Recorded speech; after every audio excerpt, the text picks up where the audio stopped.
Who's on silent? It's Wednesday on Your View. Welcome to the show. I am Morayo Afolabi Brown. As always, I have the ladies with me. Nima Akasha Zeberi. We love the hat. Thank you. Hey. I've been trending. Is this our new identity or is just for it? I'll find the guy that tagged me on Instagram. So he has a hat line for ladies. Okay. I saw my own look yesterday. No, I'm just remembering my father. So he started using it to promote his page that she can wear a cap. So she can wear a cap. So yeah, so you're supporting him then? Yes, I'm supporting him because those who know my dad and his caps kept calling yesterday that well done. Thank you for remembering that. So I feel good. That's only so one nice. person thought it was looking somehow. No, it was not looking anyhow. Family members. No, I was also telling you my friend who lost her dad a few years ago, and every year on the anniversary of his death, she wears his full outfit with his cap and everything. It's the one I said reminds me of. I'm going to go and collect my own back. I picked a full outfit and I dropped it again. My dad actually wanted his clothes given out. He gives his clothes out, and we just struggle to keep some for ourselves. It's good, Sha. How are you doing? It's therapeutic for me. I'm fine. I'm grateful to God. Good to see you. Tokwe, how are you doing? So I was not here yesterday to celebrate Morayo's birthday. I will do my own celebration. Okay, we were not here yesterday to celebrate with Morayo. You are wearing something. Yeah, it's a pretty day. And colorful. Yeah, you should not say that. Oh, wow. So I want to celebrate Mommy. I sent her a very long prayer on voice notes. That's Morayo's mom. And she also now sent another prayer, and I'm like, Mommy, I'm praying for you. I don't need you to pray back. Just take the prayer, but it's just the way. Happy yesterday. Mariah's mom we intentionally made it about her yesterday. I was in the kitchen doing my lap. Or her friends. But you are not going to escape, Mariah. You are still taking the ladies who are going. Oh yeah, I would love to. Oh, absolutely. Want me to take you out? We can take you out. Better pick a weekend because I missed the last one. Yes, so we pick a weekend. But yesterday's hot topic was so interesting, and it wasn't hot topic where we had Honorable Patterson, but there's follow-up to the story about how the governor has gone there. For me, it is the power of the office of the citizenry. Yeah. And we need to not say it is us against them. It is we with ourselves, because we are the ones. Some people will see that thing and feel like, these people, they've done bad thing again. These are our government people, they're just chopping our money, and they will leave it and just complain and talk about it. But take ownership and do a video, post it, talk about it. That way you can call attention to a common problem affecting everyone, because it's not them, it is us. And I remember watching it yesterday, and I was just giving a round of applause. I was so proud, because that's the thing. We need to move from just complaining and talking behind and taking action. And sometimes just taking a video is enough action. And I like the leadership. I mean, yes, a lot of people may have criticized him for his response, but the truth is that he came on the show. He was willing to talk about it. Yes, we might criticize him.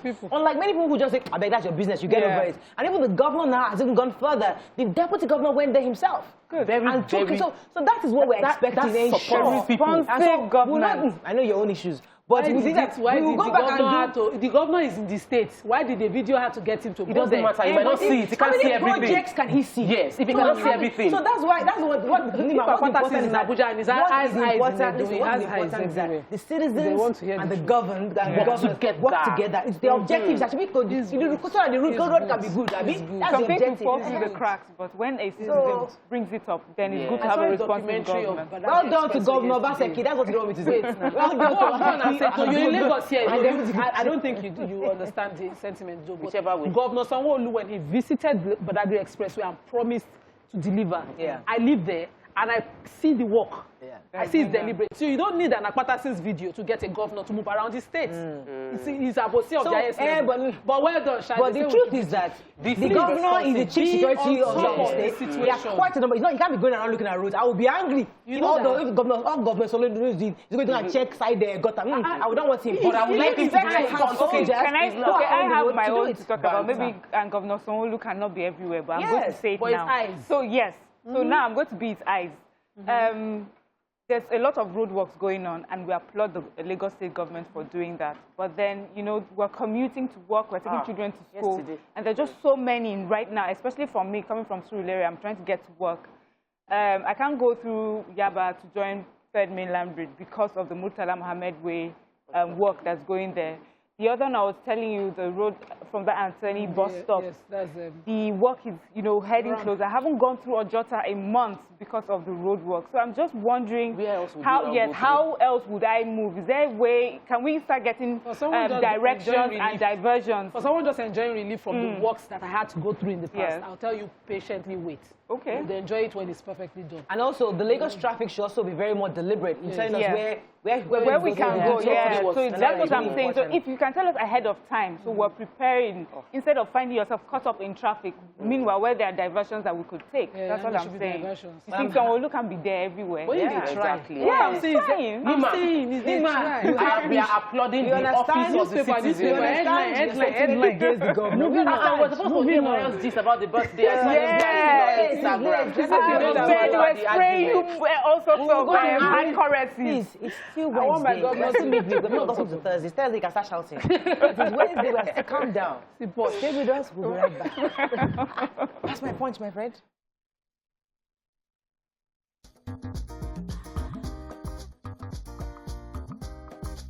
Stay tuned. Your View will be right back. Yesterday's party was fun, Sha. We're going to start with donation. North Elders Groups reject South 2023 zoning demand. Southwest to adopt joint position on Constitution amendment. 5.2 billion naira fraud court remands ex-JAM registrar. Masked gunmen loot supermarket. Senate House joins panel to harmonize PIB. Bandits, we are holding 121 Kaduna student pupils. Kano Igboho presidency defense crackdown. World Bank excludes Nigeria from $4 billion COVID cash. Okay, which story are we taking here? So Nigeria is missing in the $4 billion World Bank COVID-19 cash. So there's a $4 billion COVID-19 finance package, and it's designed to be used by countries to acquire doses through COVAX, AVAT, and other sources, finances vaccine deployment, health system strengthening, such as vaccine cold chains, training health workers, data information systems, and communication outreach campaigns, you know, all the works. And then many African countries were on this, and somehow Nigeria did not make the list. And so, well, they said that this money is for countries, especially the developing countries that are struggling with getting vaccines, you know, to their people. And I guess maybe for some reason they feel that we're doing a good job and we do not need this money. I'm sure many Nigerians will beg to differ. All right. The bill for state police has passed the second reading. This bill that was proposed by an honorable member from the PDP area, Akwa Ibom, is looking to, you know, to empower state governors now to look into security in their states. And in the House of Reps, it has passed second reading. We're hoping that finally does, you know, scale through at the Senate as well. There was a story of masked gunmen looting a supermarket in Enugu State. And I was wondering, what did they want to go and take in the supermarket? Apparently, there were cartons of, bags of rice, cartons of noodles, soft drinks, multiple expensive items worth millions that was stolen. Basically still food, but stolen by this masked gunmen. And it happened in the evening, not even in the middle of the night, daytime.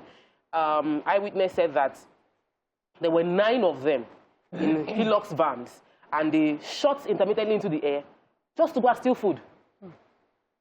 I think that there needs to be a strong line of action to curtail this kind of thing. If one happens and it gets scot-free. Yesterday, Enugu State, if one person gets anything, it will continue to... That supermarket is also quite close to a police station, and that we did this thing for many hours and went away and nothing happened. We need to curtail it, because if one person gets away with it, that's how kidnapping happened. A few people profited from it and then it became a norm. Stealing food from a supermarket shows that there's hunger in the land. With gunshots. Yes, with gunshots is wrong.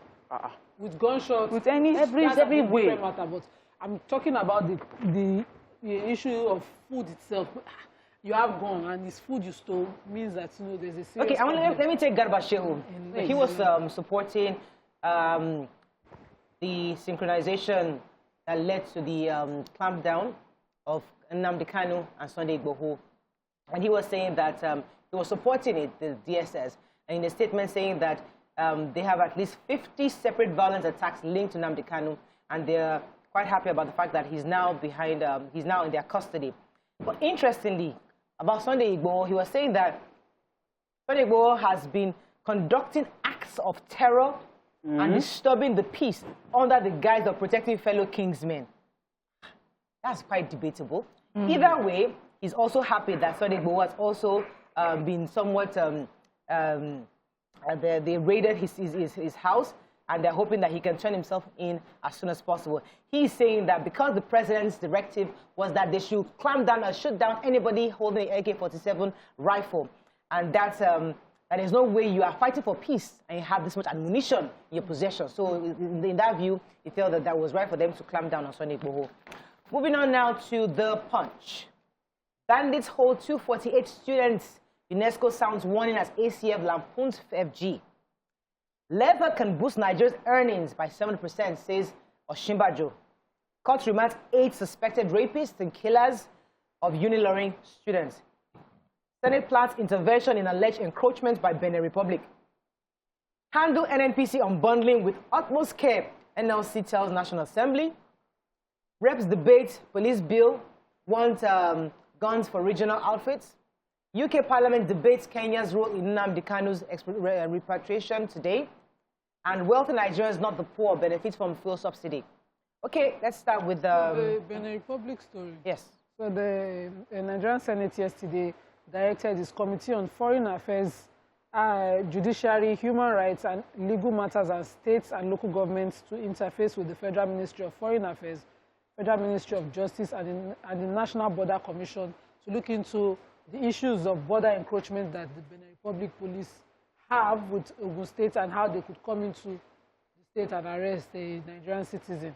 But I would love that, aside this, the AG, that's the Attorney General of Federation, the Minister for Justice, Malami, does the right thing immediately. He should act immediately. This is where you need fast action. Capacity. A state in another country cannot have such rights to come into our country and your office is not involved to do the right thing. Yeah, you know what to do. Go ahead, the major headline. So the Vice President on Tuesday during the inauguration and sensitization workshop on the National Leather and Leather Products Policy Implementation Plan was just talking about how the leather products industry can generate more than $1 billion for Nigeria by 2025, and how that creates about employment for over 700,000 people, and that 70% of the increase in foreign exchange earnings in a few years from this industry. I'm just happy that, you know, our Vice President, you see him specifically in different projects like this, just trying to highlight all the non-oil industries and how we can all be involved and make money from it. So it's important that we know what they're up to. And they said that this particular implementation plan would help with those who are getting in there. You get access to loans and all sorts of trainings so that you can make the best use of the plan that is being pushed out for people who are interested in this particular industry. So I have a story. The Minister for State for Budget and National Planning, Clem Agba, was speaking at an open government partnership held on Tuesday in Abuja, mentioned the fact that the petroleum industry bill should remove the subsidy, that the subsidy profits more of the rich than the poor, that the people might claim that the food cost might go up, but that the food cost already is high based on transportation, and transportation is largely done through diesel, and so it will not directly affect people. Please, I don't know where exactly, what analysis the minister is using to come up with this, but I know for a fact that if you remove subsidy, it would affect everybody. So just tell us the truth that things might become a bit more hard, but it is for the better good, not to say it is currently profiting the wealthy. We've always known that now. Yeah, she's saying that it's profiting the wealthy, that it won't affect the poor. That was No. What I understood is that it is the rich benefits from subsidy, not us, not the poor. So that's what he was saying. Yeah, the corrupt benefit from subsidy. Yeah. That's better. Not everybody. That's the right story. Corrupt people benefit from subsidy. Most Nigerians are actually enjoying the teeny-weeny bits, but the corrupt people take the bulk of subsidy. So if all of us want to suffer the pain of inability of Nigeria to deal with the corrupt elements who are taking our oil across borders and inflating the cost of subsidy within Nigeria. Let me take the major headline before we go on a break. UNESCO has said that parents might begin to stop prioritizing education in the northern parts of Nigeria because of the continuous kidnapping, abduction of their children.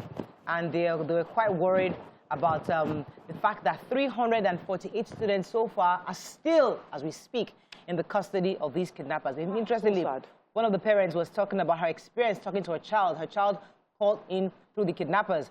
And she wanted, the child spoke to her, obviously traumatized, but the kidnapper did not want to speak to the parents. So the parents said, so the child was still telling the parents parents was telling the child that I'd like to speak to the kidnappers. The kidnapper said they don't want to talk to her.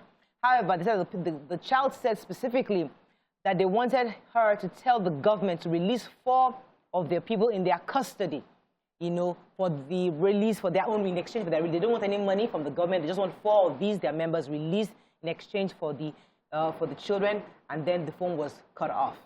And they are pleading to the government to please do everything within their power to ensure the safe return of their children. Okay, let's go on a break. When we come back, we continue with the review. Stay with us. We'll be right back.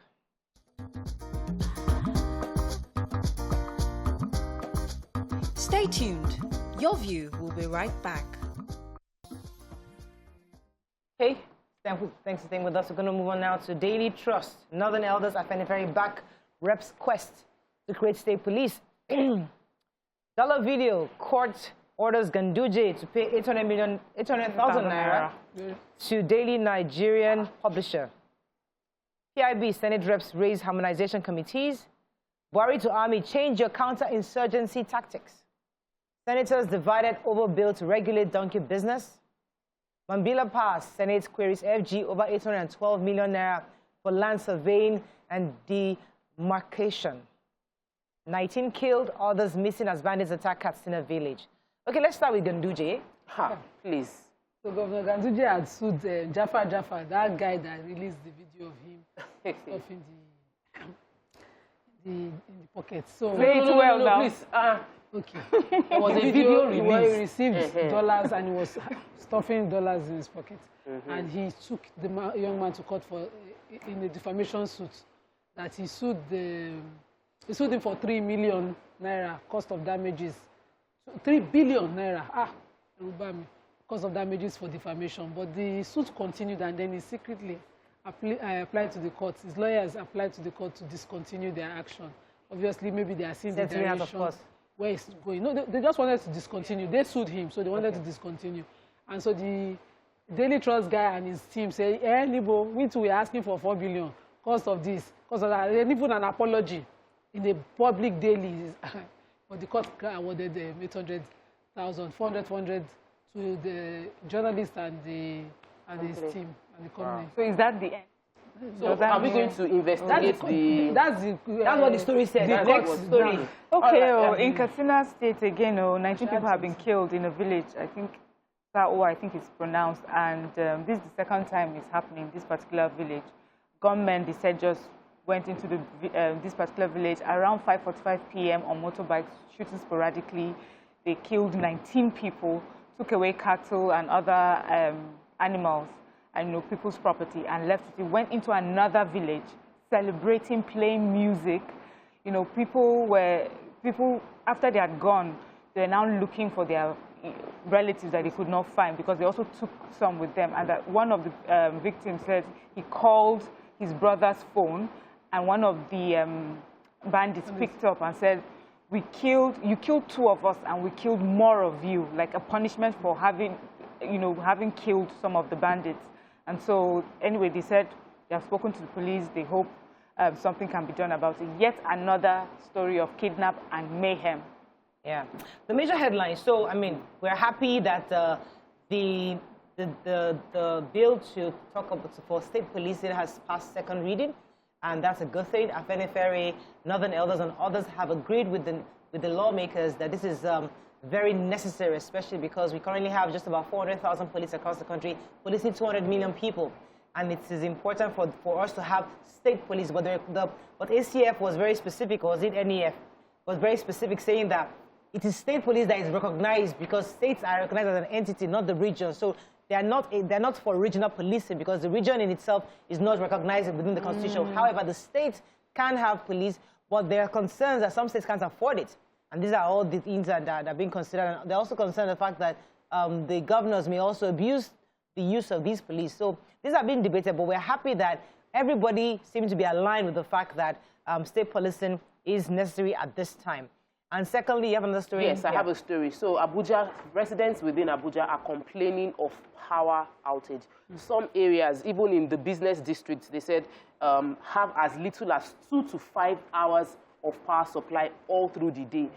And the residents are complaining that they are being charged for band A, but are being supplied band B service, and that they are paying more than the quality of service they are receiving. But I wanted to quickly take the general manager for AEDC, that's Abuja Electric School. Yes. Mentioned that they are aware it's not their fault. The generating companies have had a sharp drop in what they're generating and transmitting to them, and they have to do what they have, what they can with what they have.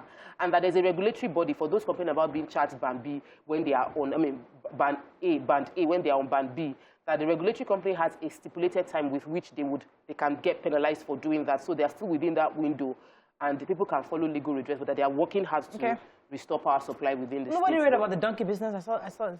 Yes, I did. They're still trying to figure out at the Senate whether they are allowed to legislate on it. So one of the senators brought it up, saying that donkey business, they're making a lot of money. Donkey, yes. So we're making a lot of money from it, from the export of the hide, but it's affecting the donkey itself. So he's pushing the bill so that we don't have an extinction of donkeys while we're pushing it. And I think there's already, of course we do in the north. We have lots of donkeys. We have camels. In the prisons. You don't see, you've never seen a donkey. We need to take this girl out of Lagos. Donkey in Nigeria? Yes. In Kirikiri here, I take my kids to see them. So I think that anyway, so yes, it's really about if they can legislate on something that has to do with the extinction of. I mean, we see them in the zoo. I see them in the zoo, but I didn't know that they are donkeys. They are like normal donkeys moving about. Some people own them. They take them to the farm. Yeah, that's where they have donkeys there. I didn't know that. They're wandering around. Okay, moving on to Daily Sun. Wow. Which state exactly? I've been to Abuja now. Yeah. No, Abuja is a city. It's a fabricated. Lagos, there's no donkey in Lagos. I said in Kirikiri. I'm not telling you what I do. Daily Sun. We need to take right on the talk. Nigeria. Reps okay bill for state police. Buhari has lost grip on security, says Khan. 900 million naira fraud. Courts remand ex-JAM registrar in prison custody. Kanu, protect your citizen now, Igbo lawmakers tell Britain. Buhari hails invasion of Igbo's house, arrest of Kanu. Four House of Reps members dump PDP for APC. 2023 presidency, South will lobby North, says Diri. Okay, let me just echo what the Igbo citizens in Britain are asking, that the British government should protect their citizen, which Nnamdi Kanu is. And just on the back of that, the British government will be debating the abduction or arrest of Nnamdi Kanu today at the Parliament to see if indeed his rights were violated, and they're going to have that debate today, and we'll see the outcome of the conversation. Okay, let's take another story in Daily Sun. Who has Khan or... Yes, the Christian Association of Nigeria yesterday said that the president has lost ability to protect his citizens. The body advised president to approach security with a unique... he said, the approach to the international community to come to the aid of Nigerians. That's what the Khan is saying, that because the president is unable to handle the situation. They're also saying that there's increasing attacks within Nigeria, particularly school children, referencing the 140 children that were just kidnapped on Monday, you know, at Bethel Baptist High School, which is like a Christian school, but generally they're not even calling it a Christian attack. It's just insecurity everywhere. Okay, that the president sorry to cut you off, but the truth is that we've heard this before. And secondly, listen, we have to. I think I like to always echo what the Nima said, like, we're in a democracy, let us agree. To change what we have, we are doing, the House already, the National Assembly is already doing it, state policing. Because the truth is that we are under-policed. If we had proper policing within that state, maybe that kidnapping would have never happened. So is that we can't do a 361 change, I mean, a magic wand. So we're going through the process to change this as soon as possible. Maybe it could be faster. That's a point. But we can't just say the country, a sovereign state has totally lost. Like that. It's actually attacking the president, that the president cannot. It's reiterating what we already know. We already know this already. But they are asking the president to please step up and do whatever it takes to release those 140 children that were kidnapped on Monday. Absolutely. Okay, let's move on to Vanguard. Electoral Law, PIB, Northern Groups battle Southern Governors. 900 million naira fraud. Court remands ex-JAM boss or Jerry Day in prison custody. We've spoken with some abducted students, says proprietor of Bethel High School in Kaduna. Service of Tribute, TB Joshua taught us all we know about God's word, says widow and children. Reps bill provides 5-year jail term for unlawful protesters here. Government won't condone using freedom of expression to sabotage Nigeria's unity, says presidency. Which story? Who is an unlawful protester?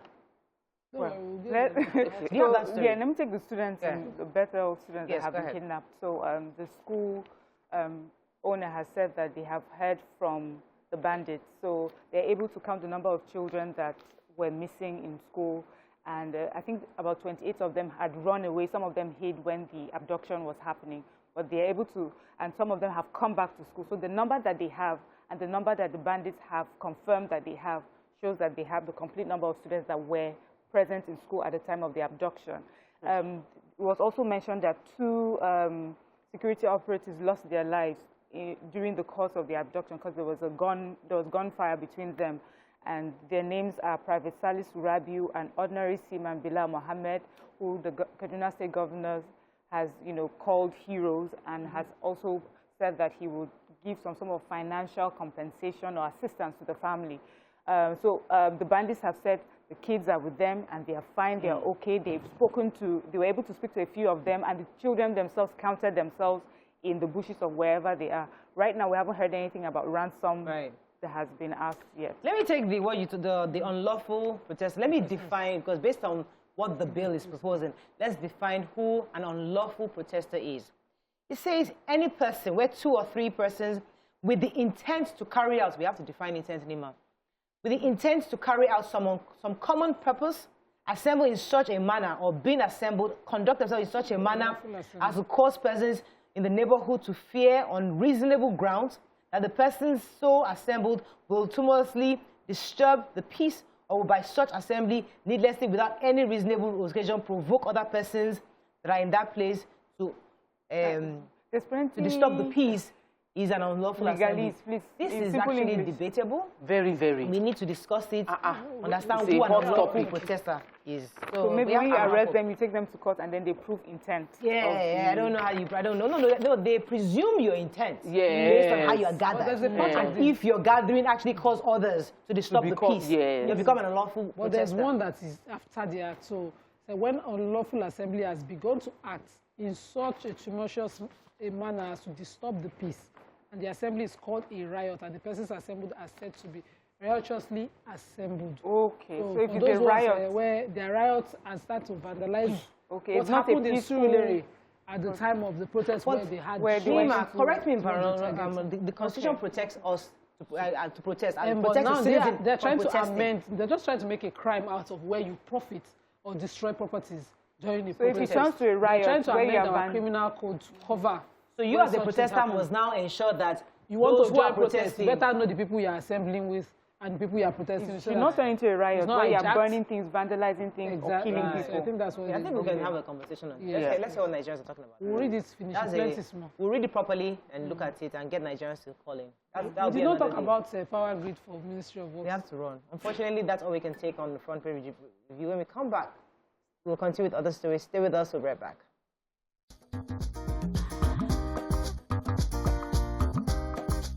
Stay tuned. Your view will be.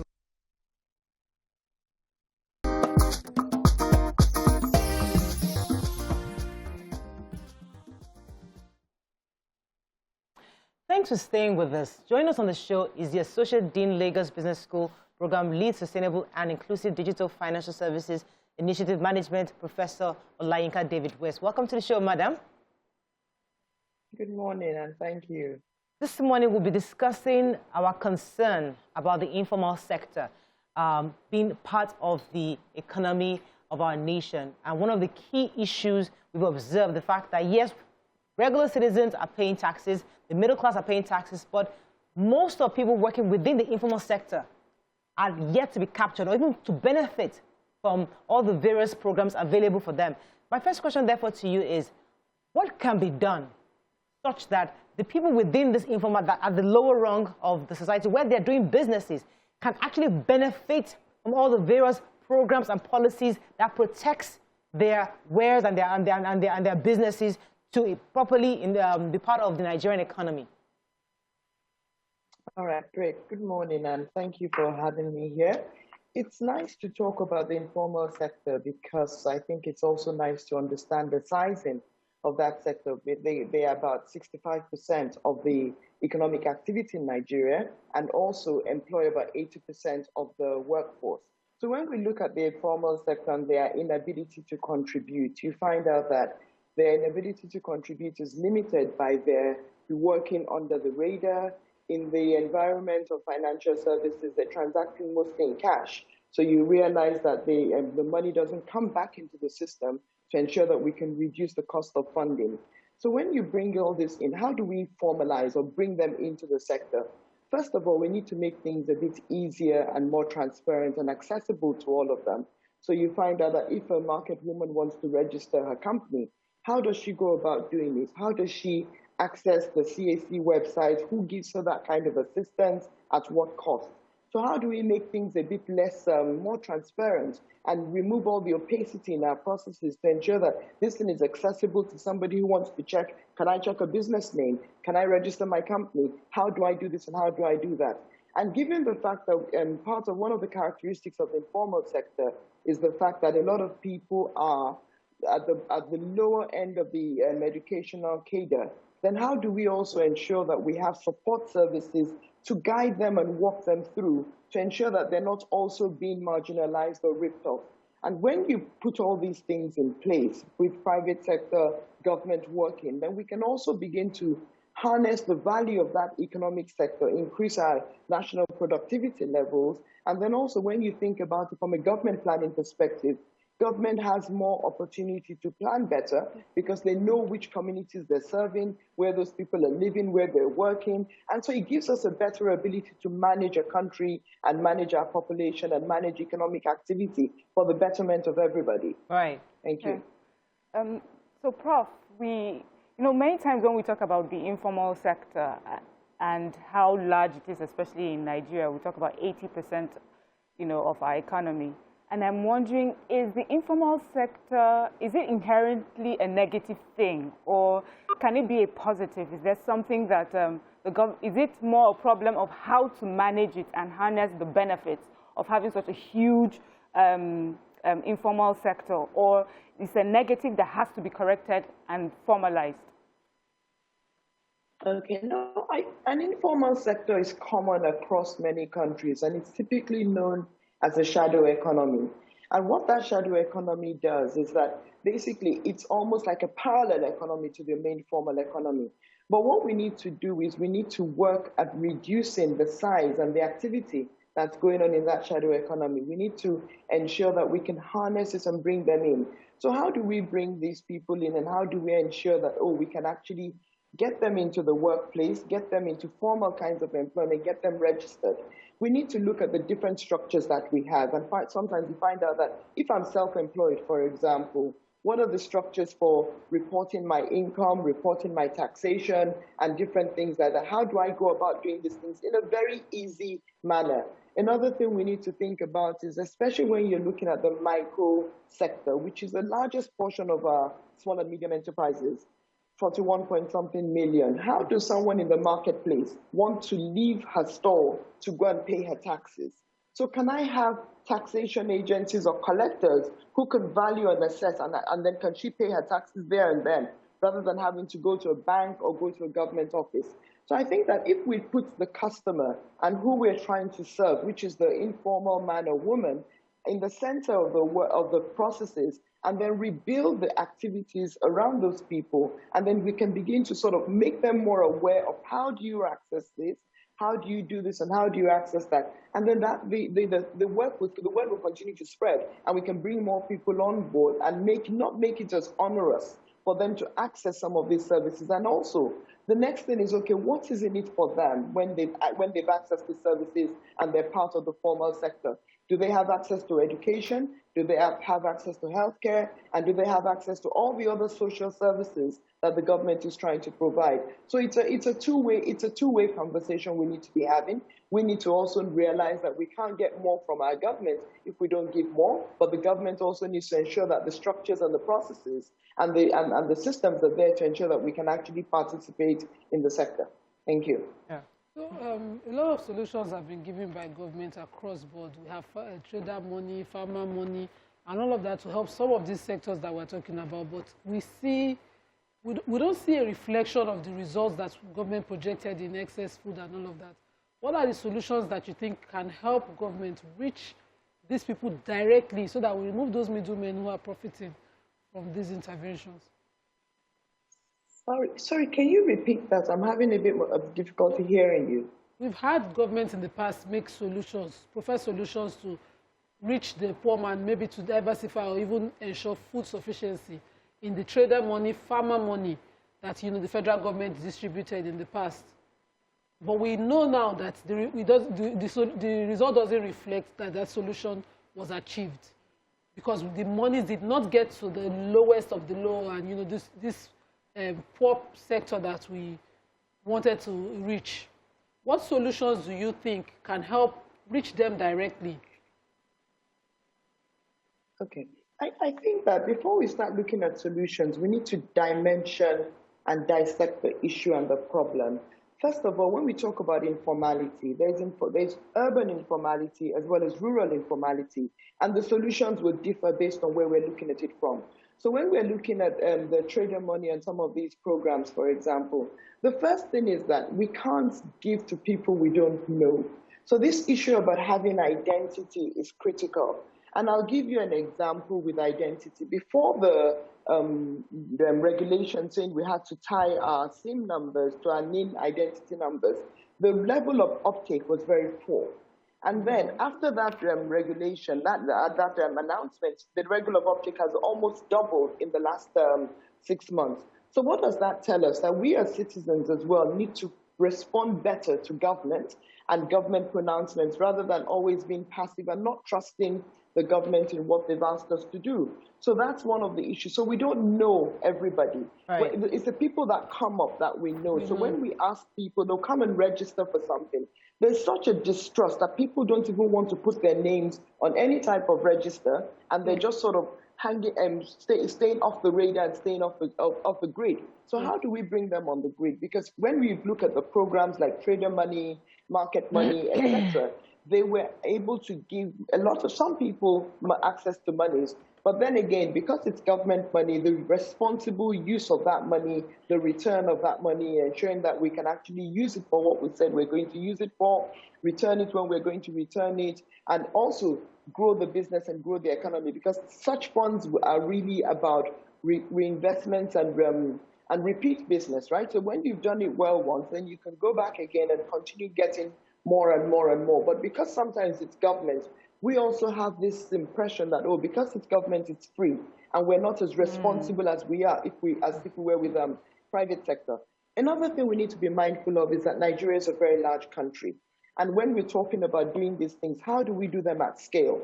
How do we scale them up? Because it's all well and good to look at one little community, but when you think about 774 local governments, right, what infrastructure do we have in 774 local governments to collect the information, to store the information, to validate all this information when people don't have the necessary identity? So we need to put structures in place. We need to put communication systems around the place so you can transmit information from Umar here to the central location in Abuja or Lagos or wherever that is, and ensure that people can be on the grid and captured immediately without delay. All right, let me go on a quick break. When we come back, we continue this conversation. Stay with us. We'll be right back.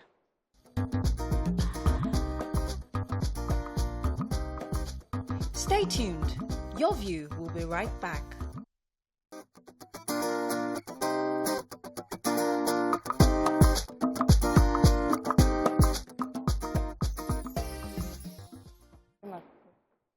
Thanks for staying with us. So we're still discussing the informal sector and how to have that financial inclusion for them, for the Nigerian economy. So Tokwe had a question for the break. Yes, Go ahead. Based on your answers, Ma, I wanted to ask about the job creation capacity, because as it is, the informal sector accounts for 80% of the jobs available. And it is important if they have the capacity to do more. So what would you say would be the best way to support this job-creating segment of our economy? Okay, thank you. Thank you for that question. And I think that I would sort of be a bit controversial in this answer, because it's not just about job creation, but I think that we also need to think about job retention. And as we can see in the industry today, technological unemployment is becoming more and more rife. So how do we also use this adversary to change the, and I say technological unemployment, that means how do we, as new people are going out of the workplace because they no longer have the right skills, or some roles are being automated using technology, we're also going to need to fill more jobs in the workplace. So I think that we need to be strategic and intentional about a lot of these things. We need to think about how do we begin to build the vocational sector and build in practices around plumbing, electrical, and doing this at scale again, because we can have a few vocational centers around the country, but if you think about there's unemployment across the nation, there's unemployment in every local government area. So how do we scale this up across the nation? First of all, we also need to use technological opportunities to build capacity.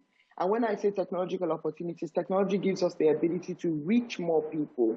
So how do we create better content that can enable we skill our people, upskill them, reskill them, and change their way of thinking? How do we use new technologies like augmented reality or virtual reality to help people in the engineering and sciences not just read it in a book, but actually see it and experience it as well, because that shortens the learning curve. So when you think about even our whole education system, right? How do we get people to think critically and use tools better? And I'll give you an example. In the COVID days, for example, we've seen the increase in the logistics, especially delivery logistics. But then again, a lot of them they don't know how to use maps. So a lot of the time they're making more phone calls to get to their locations rather than being able to utilize the technology at their disposal. So what I'm trying to say is that while we want to create employment, we also need to be creating employment for the fourth industrial revolution and the new world order that we're living in now. We need to be creating knowledge workers, digital beings that can use technology, use devices. We need to help micro-enterprises also support and automate some parts of their businesses. We need to think about how do we build micro-enterprises that can strive, rather than, not just the subsistence ones. So how do we identify some of the high-impact enterprises, put them into the system, provide them the support services? And when I say support services, it's not just finance. Some of them don't even have proper business practices. So how do we give them that business enablement to help them do better and thrive? Then finally, I think that we need to look at things holistically again. So when I'm thinking about, some of the schemes that we have, rather than just focusing on access to finance, I can give the farmer inputs or give him access to productivity tools and things like that. However, if I don't give him access to markets, I haven't solved his problem. So we need to, again, just have a global view of the value chains we're trying to solve for, have a view of the sectors we're trying to solve for, what are the nuances in those sectors, and then how do we ease information flows, financial flows, and then some of the physical flows we can't get rid of because they still need to move physically, but then we can work better using digital solutions as well. Thank you. Okay, we're going to wrap up with you, Professor, but I'd just like you to help us have a clarity on the importance of the informal sector, because you said earlier that these are seen as shadow economies that can run parallel. But when many of us are exposed, we travel abroad, we see these modern economies, and we feel that, how can Nigeria be like this?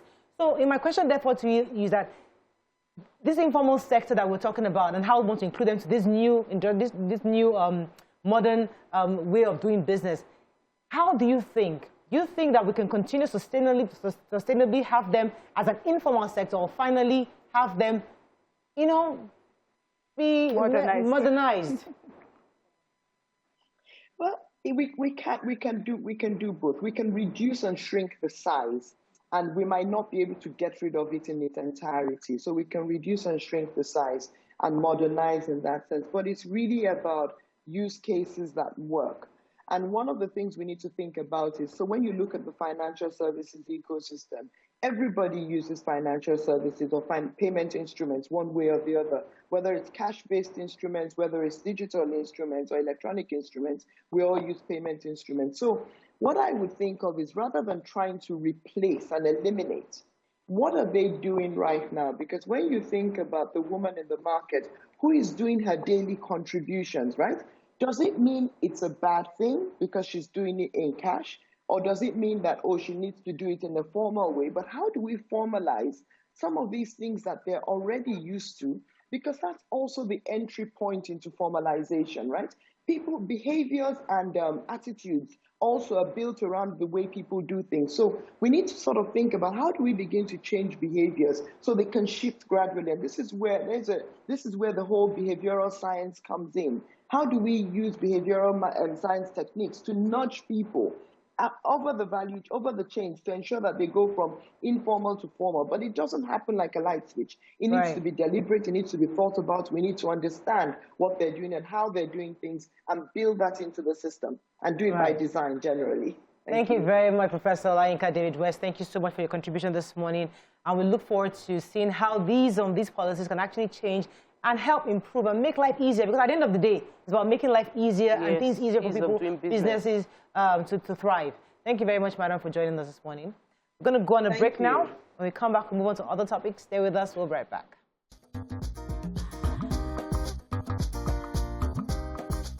Stay tuned. Your View will be right back.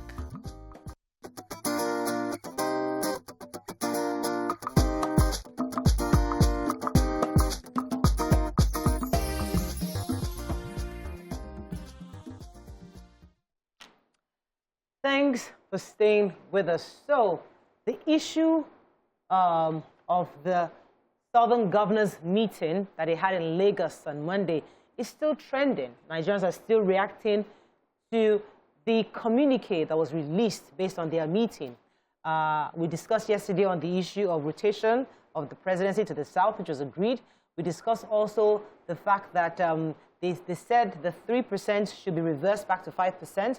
They condemned the 30% that was allocated to investing in the Chad basins from the profits of the oil revenue, and quite a number of things. And Nigerians are still reacting to various parts of these communiques. Some are even saying their meeting was totally divisive. You know, I'm referencing the ADP national chairman. Let me get his name here. He was saying specifically that some parts of their meeting was quite divisive, such that they're supposed to be meeting to see what can bring the country together and not divide the country. This was by Mr. Yabagi, the ADC chairman, national chairman.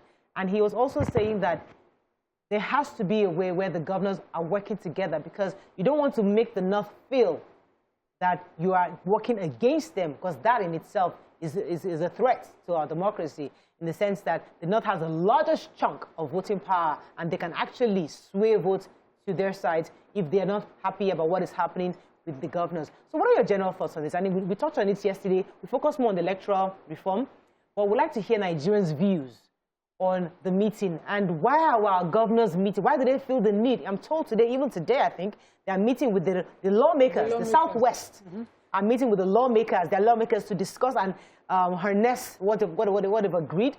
And even the Southern governors, I'm told, no, the Southern lawmakers, also, I read in the papers today, also met, and they're aligning themselves with what the governors have said.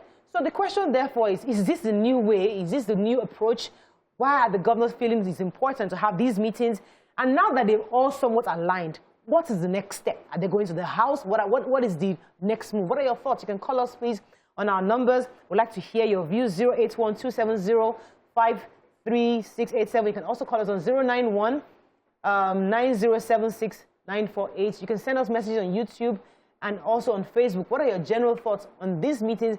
And now they're going to be having their meetings in Lagos. And I'm thinking, okay, is this the new way of resolving issues? And would this make the northern governors feel alienated or totally removed from the decision-making? What are your general thoughts? Let me start with Nima. Let me just say one of the things that caught my attention, which I think is very important, and I also feel that this particular one actually unites the South and the North, is that on election matters, where the Governors Forum is rejecting the removal of electronic transmission of the results in the Electoral Act. I do not understand why this was even something that the National Assembly think that they had to take out of that act. And so when we also spoke with the spokesperson for Ariwa Consultative Forum, they also showed their displeasure, for that. And for me, it shows that Nigerian leaders, North and Southern leaders, are on the same page as Nigerians. We just want a better electoral process. We want a free, fair, open, process. And that's all Nigerians are asking for. And I haven't seen any good reason for the removal of that particular thing, of that particular one from the act. So for me, this is welcome conversation. And I guess when we go through the rest, we'll see how it may be divisive. I don't see that yet. Aside from before we analyze the issue, I just want to ask, where is the governor and the representative of the governors of Cross River and Anambra States? They both were absent. They were there. And they were both. They were absent. Yeah, they were absent. Yes. They sent their representative. Yeah. No. For Cross River. Yes. No. So Cross River did not send a representative, and I think that when we're trying to work together, we must all be present. We all have one goal. Our goal is one. And I'm happy that the first thing they did was to reiterate that we are all working for the unity of Nigeria. He's in alignment. It was just that it was an excused absence. And I think if he's allowed not to come if he's not clear. No, he's an excused absence. No, he's part of the alignment. The sensing is okay. I think that in this present-day Nigeria, we must admit that certain things are becoming too obvious. The imbalance is becoming too obvious. The president continue, and his Attorney General, when he speaks, continue to speak as if these other people, what are they even saying, self? So we must continue. We must reflect a one Nigeria agenda. Yes. If somebody has any grievance from any part of Nigeria, and there's no minority again, like Waike said yesterday, minority don't finish. Everywhere you don't wake up. There's no three major tribes. That thing don't die since. We are now one Nigeria. We must, when somebody rises up and says, my region is suffering this, as a federal government, as a unified government, we must look at that issue holistically. Let me finish. So with the southern governors have continued to echo things in their region till they felt the need to have a southern governors forum. And they have a meeting in Delta State. And the reaction following the Delta State was the president saying they should go and look into solving problems in their region, which they are doing now. Amotekun was as a result of them asking them to find ways to solve problems. And they're doing it now. And, so the criticism of the person that, you quoted just now, I just wanted to respond. That, when my house is having problem, now me know where from the leak. Now me know where the foundation get problem. Yeah. So when I'm talking that there's a problem here, you can, if your house does not have the same problem, does not take away the problem I have at home.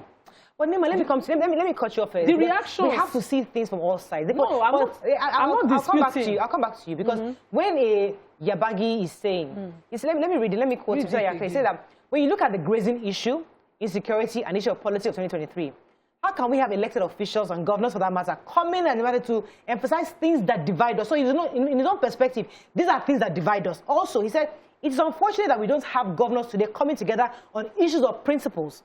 These governors are not anything better than Igboho or Kanu or any other person who's elected. So he's saying that. So for him to be speaking that way, he feels that these governors are not understanding their own side of things. He has lost proper information of what is currently happening in the country, or he has lost the sense of history himself. Now, these governors, per states, were rising up to complain about the incursion into farmers' quarters in their various states. They are grazing reserves to the extent that you had Governor of Ondo invoke an old law and say, my grazing reserve, no, I must take records of who comes in. Yeah. People trying to find solutions to problems that were real, and you were discountenancing the problems because you're safe somewhere else and your problem is different. That's not how problems are. No, as we are on this table is not now, safe, Nima. There's no way I said different. Yeah. As we are now, we can't have the same problem. Yeah. So I cannot say that, Mariah, what happened? I are wearing red glasses. Is that what the whole world is wearing now? That's not my business. Right. Right. If you have a problem with your site and you chose the frame that you are using, it's solving your problem. Okay, let me come to Miriam in this second. This quick, please, let me land this point. This quick reaction to what people are saying, without objectively looking at it as a problem that needs solution, is where we are here. Okay, all right. So, let me let you jump in here. Please. I am happy about this meeting. I'm happy that we're speaking with one voice, and I'm happy that there is a resolve. And, you know, many times we complain that you are in the government, these governors are in government, you are in power. How can you see something happening and you say you cannot affect, you are not influencing what is going on? Obviously now, there is a clear statement of intent on the part of governors on how they feel the National Assembly can make things better for them in their states. And they've made it clear.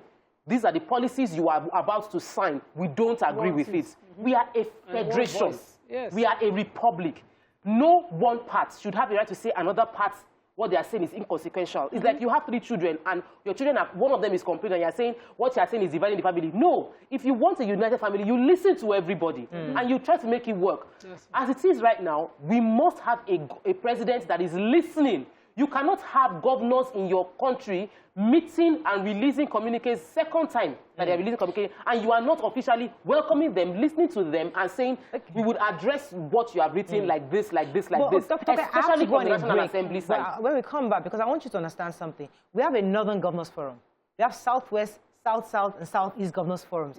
Would it have been better if the governors had decided within their forums that is recognized, discuss with the lawmakers within their states, and take to the National Assembly? But you coming together on the Southern Belt, having a bit in itself is a whole other body language. When we talk about, we'll come back after this break to discuss more on that. Stay with us, we'll be right back.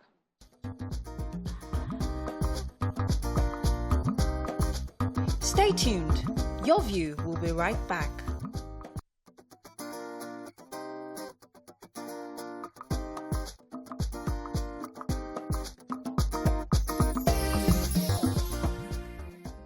Where? Who's going first? Thanks for staying with us. We're still on the issue on these, I don't want to use bragado, like the 17 governors of the South, you know? And many people are reacting to the meeting, the communique that was brought out. And people are saying, is this the way forward? I mean, is this how we're going to get things done? And we know the governors have tried to meet the president separately. They've had several meetings on this. And we're suddenly seeing a situation whereby the governors are now saying they're going to have frequent meetings. And even giving almost an ultimatum. I think on September 1st, they talk about the grazing bill. Mariam, what are your thoughts on this before we bring in our guests to clarify? So one of the things is that I know that many people, when things come out like this, many people will respond. And for me, I think it's important for us to wait until we know who the representative for each group is, and then hear their response to respond to them, because not everyone that speaks is representing the group. So this particular person that we have highlighted, who is he speaking for? Is he speaking for the whole of the northern Nigeria? Is he speaking for northern governors? Is he speaking for the federal government of Nigeria? Or is he speaking for himself and maybe his group of people? So we need to put that aside, first of all. Then secondly, you know, I just needed to, because we had the spokesperson for Arewa Consultative Forum, and we've talked about these grazing routes with him. And many people, and that's the thing I always question is, there's a narrative out there that says, the North does not want you to discuss the grazing routes, the North does not want you to discuss headers. And then when you have representatives from the North come out and speak, they say, actually, we are down with this. We have spoken with governors and we have spoken with our counterparts in the South, and we agree. So here there's a forum, a virtual meeting of Northern Governors Forum held on February 9th this year, 2021, and the members unanimously resolved to ban open grazing. According to the communique issued at the end of the meeting, it stated that the growing wave of insecurity in the country, particularly as it relates to circulation of unverified. Anyway, by the end of the communique, what they said is that there needs to be a separation between criminality and proper heading. And so they understand that what they are talking about is not that they want to stop people from carrying out their normal businesses. Because at first, in the North, people thought you're coming against a certain ethnic group and you're coming against their business. But they're saying, no, we're coming against criminals and those who are and those carrying out acts of criminality. And if we already have that on ground, why would then conversations further, talking about this become a divisive or divisive? Thank you very much, Mara, for bringing it up, because Mr.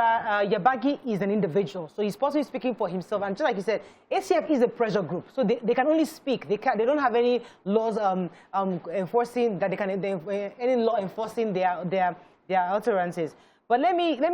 I wanted to take this call from Bright. He's been holding for a while. Bright, are you there? Yes, I'm Good morning. You're live. Go ahead, please.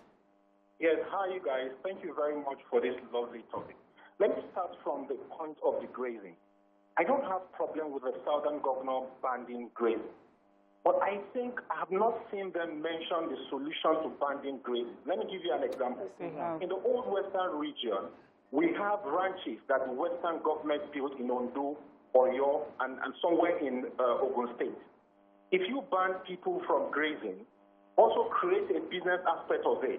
I want you guys to also ask the governors, when you ban this grazing, people will still continue to eat meat. People will continue to eat goat meat. Did they also have a provision in that law that also creates ranches in each of the states? Meaning that having banned grazing, having banned people bringing in these things, they have created another loophole for people to start doing ranches. That's one. The second one, regarding the presidency, I think the governors had no issues. I don't have issues with them saying they will support the Southern governor. But let me ask this question. Can a Southern governor can a Southern person become a president without the Northern? Can the Northerner become a governor without the Southern or the Western? So what I expect them to do, when it comes to discussing the issue of the presidency going to the South, they also need to bring their counterparts from the northern part of Nigeria for all of them to agree, let's do this. I'm not saying it's not their right, but also let them know that they are in the picture, not just come to the group and agree. And then the third one is the fact that I don't also see them discussing the local government issue. Our local government in the West, in the South, are completely dead. Even though there is a Supreme Court law that said that allow the judge, allow the local government to remain. Like in Oyo State, a Supreme Court does pass a judge that the governor has no power to remove the local government chairman. And the governor come out blankly and said, I will not support that judgment. And yet, the same governor got the same judgment to keep him as a governor from Supreme Court. But yet, nobody speak about it. These are things I expect them to speak about. So thank you very much. See, I'll come to you, Tokwe, in a moment, because I think we've also heard from various groups saying that, listen, you can't just ban open grazing like a magic switch. You need, it's a process. These are things that people have been doing for many, many years. And I think it was the ACF representative that was saying that there's even a sample project going on, I think it's either Kogi or Kwara, where they are seeing the ranches. They are big. You can hardly see these herders go around the country because they've exposed them to modern ways of actually raising their cattle. So these, if you ban open grazing, are you doing it while you're being insensitive to people who have been running businesses for centuries, saying, you know what, this thing, you can do it, you can ban it, but can we take it? Is there a process? Can you give them time to be able to expose them to these new ways of doing this and not expect that everybody just stop it? No, Murayo, I know that we're trying to be balanced. You know, we try to take both sides of the options, but the fact is there have been several options on the table in the past 6 years. Ruga was launched almost 4 years ago. Which we all opposed. The Ruga settlement idea was launched. There was NLTP. Yes. That was a proper framework. Which we all spoke against. We supported you. I'm talking about Nigerians. I'm telling you Nigerians. Supported the NLTP. The one by the vice president. Yes. They did not like Ruga because Ruga was ceding land to them. Many states have already created frameworks. Many states have created frameworks for cattle rearing in a static position. What they are against and what everybody is against is the open grazing of moving interstate. The reason, and we can't give time to this anymore because we've had several criminal elements infiltrating successfully this noble trade that has been on for centuries. But now we cannot decipher between the right or wrong, and to protect human beings, we need to stop this line of action. Right. So but that's on one side. The other thing that I really, really want to talk about is there are two policies that the governors have spoken on. And many Nigerians have already reiterated it, and nothing happened. Concerning the electronic voting, a lot of Nigerians clamored that, no, this is wrong, before it was removed. Also, the 3% and 5% issue, clamored about it. Nothing was done. Now the governors have already released a communique. I'm expecting, as a citizen who supports this part of the issues, that the House of Assembly and the General Assembly should address what the governors have said. If they are representing people and people are already saying the same thing. Yeah, I have a call, Bashir. We're waiting for a while. I'll come to you, man. Okay. Bashir, are you still there? Oh, for Mina, I do apologize. Go ahead, Mariam. Yeah, so I also wanted to add that I remember in the news when the Kano State governor was talking about ranching in Kano State and what they have started. And we applauded him here, you know. I've heard also, you know, many other governors, I think Kogi State, talking about different steps that they are taking concerning ranching, and the conversation has been had. We had the Ondo State governor. I remember after the Southwest governors had a meeting as well, and he came to explain to us exactly what they mean and the process that they want to put in place concerning ranching. So this is not just a law that they're saying we're banning it and we don't want to have anything to do with it. They understand that there's a process and they're putting it in place, and some northern governors are already on board. So sometimes for me, I feel that we tend to just go back and forget the progress that has been made concerning in conversations, just so that we have something to argue about. Right. So this is information for Bright and any other person thinking like Bright that you're just banning something. No. But see, Nima, I'll come to you now, because you see, if the governors on the South are having these meetings with their lawmakers, you know, in the West, you can actually know who voted what. You can go and meet your representative. You voted against this thing. Why? Could you defend that to us? Here is yay, nays. We need to have a system whereby you register your position. We need to know, because we need to know who's working against. There's a framework for proper voting within the National Assembly. They just choose not to use it. Because the truth is that we have gotten to that point where we need transparency of this process. The first things I think the governors of the Southern governors are doing that I love is the fact that they, first of all, reach a common goal. So we are clear. It's not that Wike will say, no, I'm not with Akeredolu tomorrow. Who are they in Bayelsa? No, that's not. They first of all made sure they're on the common goal. They now went back. You know, yesterday I was just saying, how do they think without their representatives within the National Assembly, how do they think they would, you know, effect this? They went back now. Within each state, they are meeting their representatives, their lawmakers. So when they all sit on a common goal, we are clear on this side of town.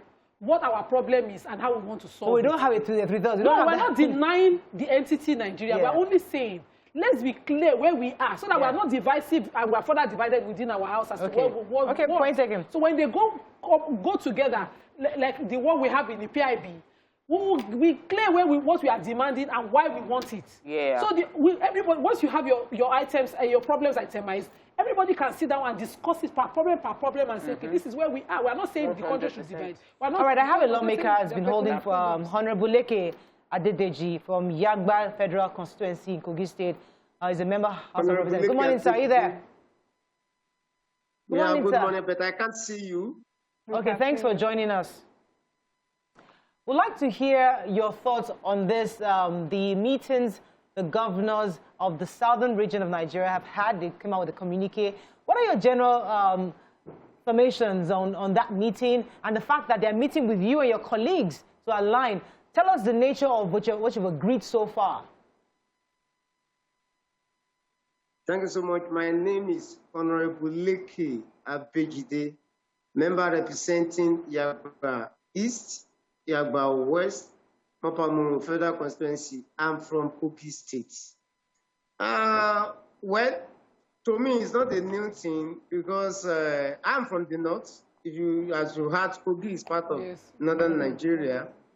And we have been having the meetings of 19 northern governors. So for the southern governors to have meeting is not a crime. To me, it's a good moment because they'll be able to articulate their problems and then solve it at once instead of individually working separately. I listened to the communique as read by the governor of Ondo State. I didn't see anything bad in that communique. God bless you. What they are saying, if you look at most of our resolutions too in the House, it's almost the same thing. So I don't see anything that is bad there. So if you notice anyone or if you know anyone, let me know. So Honorable, give us a clear picture of what happens in the National Assembly. Because from what Nima has said, from the southern part of the House, we are clear. What are you doing to lobby or to discuss with your northern counterparts to get some kind of to get a feeler of where they stand on these issues raised by the southern governors? Are you making headway? Like what is you mention them one after the other. Okay, so the first thing we're talking about the electoral process, for example. We're supposed to have that bill carried out this month. The issue of removing the electronics and transmission of the results of elections, number one. Number two, the 3%. There is nothing. Let us take it one after the other. Okay. The issue of electronic transmission of results. You have had, I think, two of my colleagues. Honorable Governor Magaji was on channels yesterday. Honorable, are you hearing me? Very clearly. Honorable Bobs was in Politics Today yesterday evening. I listened to both of them. And it's very clear that there is nothing like removal of these clauses you people are talking about. And I would suggest that you should wait and see what is going to happen. I can tell you 90%, if not 100%, members of House of Rep, I can speak for them, are in support of electronic transfer of results. Okay. And electronic voting. Okay. So we are not going back to Stone Age. So that's fine. Improving. Okay, point taken. Let's take another one. On the PIB, sir, do you agree with the Southern Governors Forum on 30% share profits that they rejected for the NNPC? I can't hear you. The Southern Governors rejected the 30% share profit from the NNPC Limited that was supposed to be proposed, that was supposed to be used for exploration of, of oil in the Chad Basin, Gombe Basin, Anambra Basin, and all those other areas. Is it for me? Yes. Now, the question is that there is a proposed 30% that will be used to explore oil in some other locations, in other regions. And the governors of the South are saying they don't want it. They have rejected that clause in the proposed bill that's passed. I, for one, am in support of that. And the issue of the PIB on host communities that gave them 5%. I think if you look at the House of Rep too, when the same page with them, it's 5% that was passed in the House, and it was 5% that was passed with a joint committee of House and the Senate. It was at the floor of the Senate that they changed it, but I believe that's the equity. People are looking at the quantum of money. They are not looking at the resources that is taken away. To me, it's percentage we are working on. Honorable, I want you to be very clear. We understand your own position, no doubt. It's very clear from the South. We're saying to give us feelers of your colleagues in the North, what their vision, what their own positions are. So one thing they ask about 30%. On the issue of 5% or 30%? Both. What is their own issue? What's their position on the issue of 30%? We are one. We are the same. I mean, on the issue of 5% for host communities, it's the same, both North and South in the House of Representatives. It's the same thing. There's no difference. Okay. Okay, yes, there's a question that, we had a caller ask, and it's about the presidency moving from... Okay, so, there's another one where the Southern governors are saying that the next president should come from the South. And because we've had a Northern government, so it's like a, transfer right now. Is that the best way to go? And for me, these conversations always makes me feel like we do not put the Nigerian citizens in the picture. Just that someone decides, or a group of governors decide that a president should come from the South, is that enough to guarantee that that person will come from the South if the citizens decide to go with whoever that they want to and they believe can do the job? in a democracy, the beauty of it is you are free to choose whoever you want to govern you.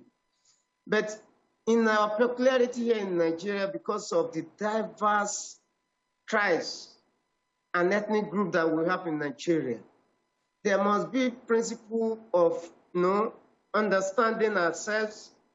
You see, I'm from the north, but I'm a Yoruba by tribe. You heard me? Yes. I cannot say now that I'm in the north. Now the presidency has been with us for 8 years. The president should not remain here. What am I going to think about the other part of the country? They will be, after some time, they will feel that they're not part of this country. And a lot of crises, just like you are witnessing now, we even multiply in geometric progression. Me, I will support the move that after President Buhari finishes his term, the presidency should move to the south. When you get to the south, we can decide whether it's going to southeast, southwest, because the south that just finished not quite long ago. Honorable, you see, I really need clarity, and I don't think I've gotten that clarity. And I want to be sure that even you have an understanding of what your counterparts from other parts of the country feel or believe. So let's go back to the 3% for host communities. What we have read in the papers is that what was agreed in the House is that only 3%, as opposed to the 5%, should be given, if that is what was agreed. Now, if that is so, we understand from your own side of town, you voted for 3%. My question to you, therefore, those who wanted, so you voted for 5%. Those who wanted 3%, what was their position? Why did they agree? What position?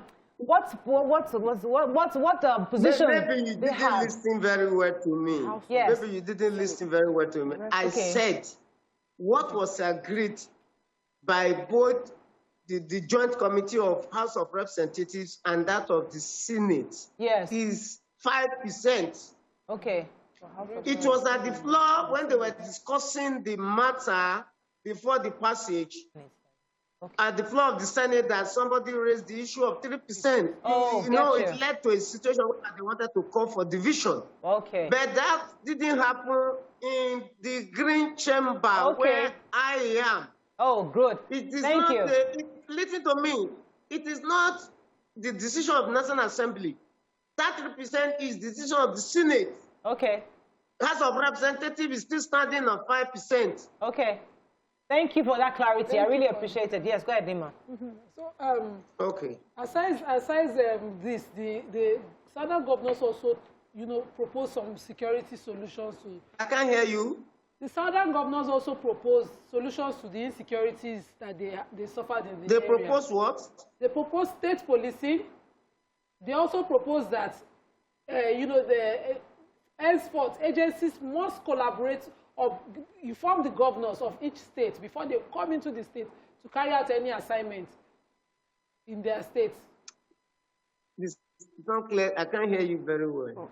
Okay, so let me help Nima with that. One of the other things the governors agreed was that before any security operatives come into their state to carry out an operation, they must inform the chief security officer, which is the governor.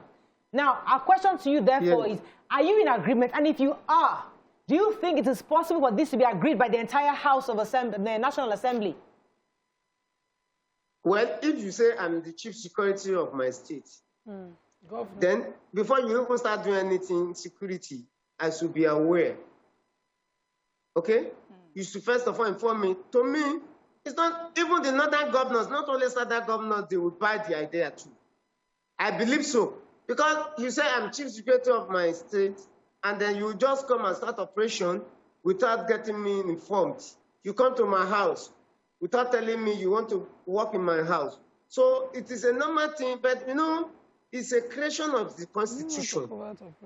This one now is a constitutional matter. They can agree on it, but if it's not changing the Constitution, it will be difficult to operate that way.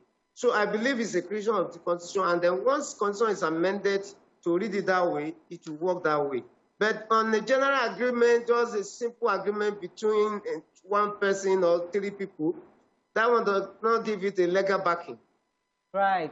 Okay. Yeah. I think we can wrap up with you. Thank you so much, Honorable Adebute, for joining us this morning. We appreciate your thoughts on this. We'll continue to follow up with the lawmakers to see how the meetings you're having with the governors, how it plays out, and then we'll see what happens afterwards. Thank you so much, sir, for joining us on this. Thank you. And so coming back to the ladies, I mean, you've heard from one of our lawmakers. It seems that everybody seems to be in agreement. And there is no dichotomy, as we say, because initially we're thinking that, oh, there's this huge division. But it seems like most of them are aligned based on what he's saying. But there were enough people within the Senate to make the 5 drop to 3. Yeah. There were enough people to make that change. There was enough support for the 3% that the decision by a committee to put peg at 5% was changed on the floor based on debate. So I still think that, I think that Nigerians, Mariah, you said it before the election, all of us reiterated it during that time. We need to pay attention to who is representing us at the National Assembly level, because they can make and their mouths and their decisions impact us on a huge scale.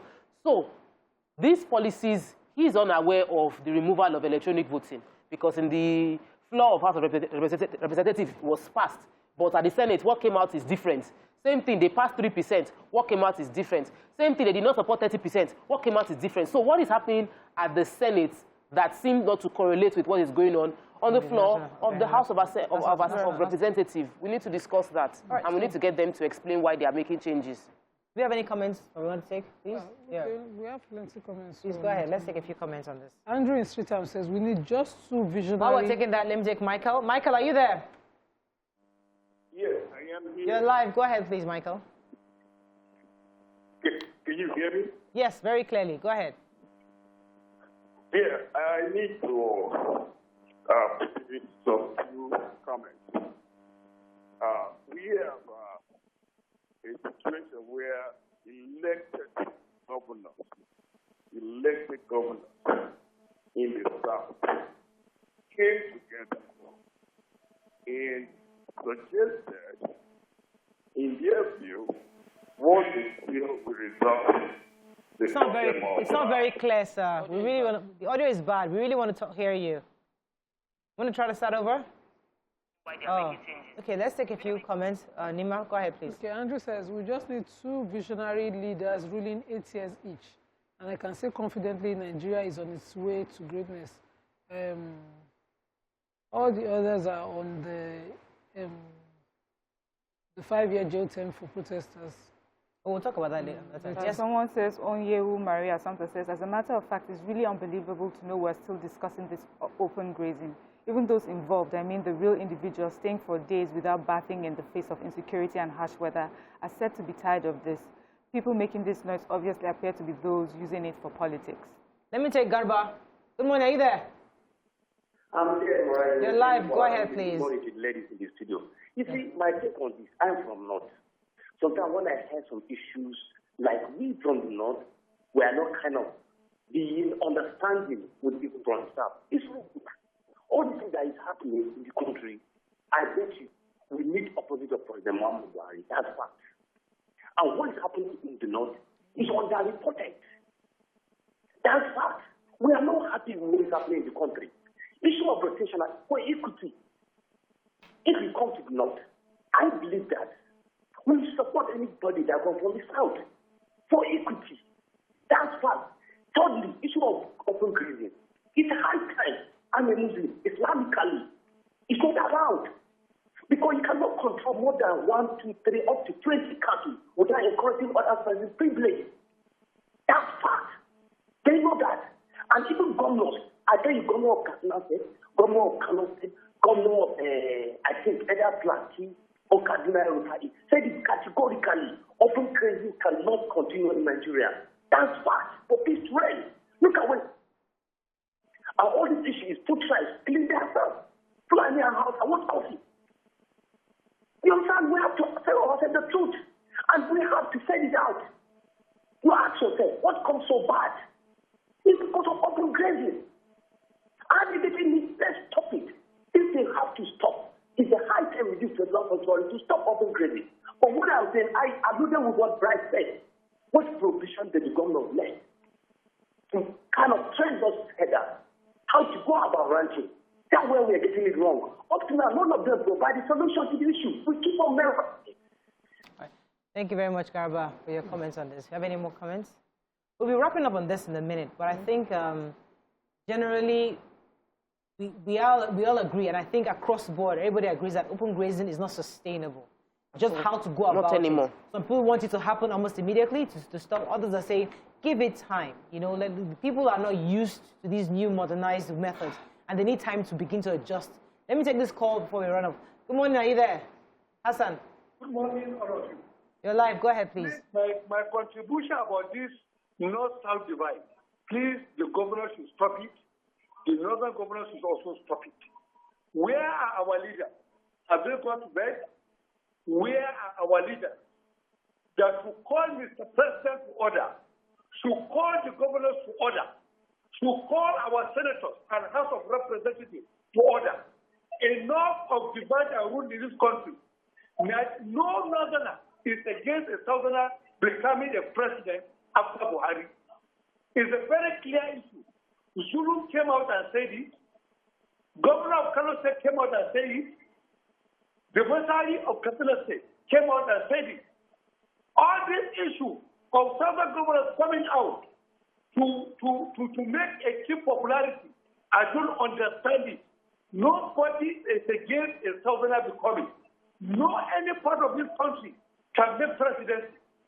Buhari became president via collaboration with southern Nigeria. Abiola was voted mostly by northern Nigeria. So please, enough of this divide and rule. Nobody is against anybody. Our former head of state should call everybody to order, from president to governor, to everybody. Let them fall in line. We are for peace in this country. Nobody wants violence, please. Enough is enough. All right. Thank you very much, Mr. Hassan. I also believe that we should not see anybody's agitation or comments as a move to divide the country. The governor's statement was that they believe in one Nigeria, but if individuals feel disgruntled in the elements, there won't be stability all around. So the president should have a meeting with all the governors. Let's stop releasing papers over and over. Let everybody discuss it on a round table, agree, and then implement. It's that simple. The problems are not that much. It's very simple. I think the South governors are doing it right. They're doing it right. I think that is the step that you should take. You meet, you have a conversation, you take it now and see if you can get, the legislature can legislate on it and legal backing. They're doing it right. And I know that because we've talked to the Ondo State governor before, where that they'll carry this conversation and have it with the northern counterparts. This is one Nigeria. That is all we're asking for. And we're saying that for Nigeria to work, if I feel disgruntled in a certain way, I should be able to table what my matters are, have it resolved, and then you see it from my point of view, and we move forward. This is not about anything. I do not see it as divisive, I don't think, and I think only mischievous people would say so. They are meeting. Let me take Benga. Benga, are you there? Thanks for calling. Yeah, good morning. You're live. Go ahead, please. Okay. I have a question for the House, and the question is, we have said that we should give the cattle rearers some time to settle down and prepare fully well to ending the open grazing. But my own question now is, what happens to the farmers? Their farms are being encroached on a daily basis. Their investment wasted. The farmers killed, raped, and maimed on their farms. What happens to them? Are we going to put them on pending as well? So that's my question. Thank you. Thank you very much. I mean, these are tough questions to ask, and that's one of the reasons why Governor Akeredolu was very clear. Those of you who are going to be in the forest, register with us. Let us know who is legitimately doing business, because they have been infiltrated, we've been told, by the various foreigners, killer headsmen from different parts of the neighboring states. So the point is that let us register this. Let's know who you are. It's like we just like to, go back and forth in circles. So he had a problem, and he could not catch anybody. Of course, data is a problem. So he wanted everybody in the state operating in this area of business to be registered, so that if you're not registered and there's a crime, we can trace. We can find someone, because the farmer whose farm was raised overnight by cows has to redress that wrong.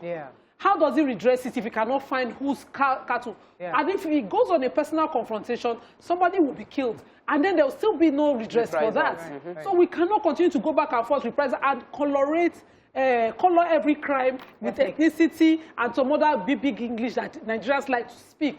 Yeah. So it is a crime that I plant in my farm and I cannot harvest it. Yes. It's a sacrilege.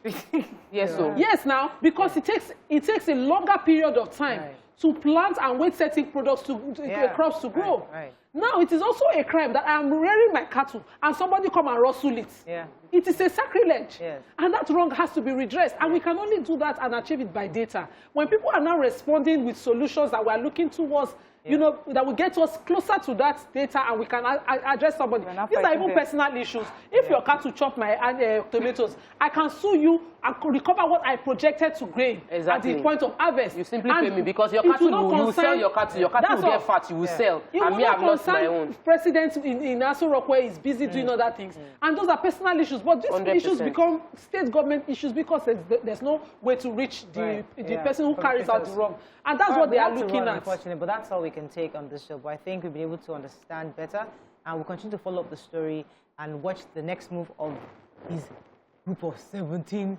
southern governors. Nice. That's all we can take. We'll see you tomorrow. Have a lovely day. Bye for now.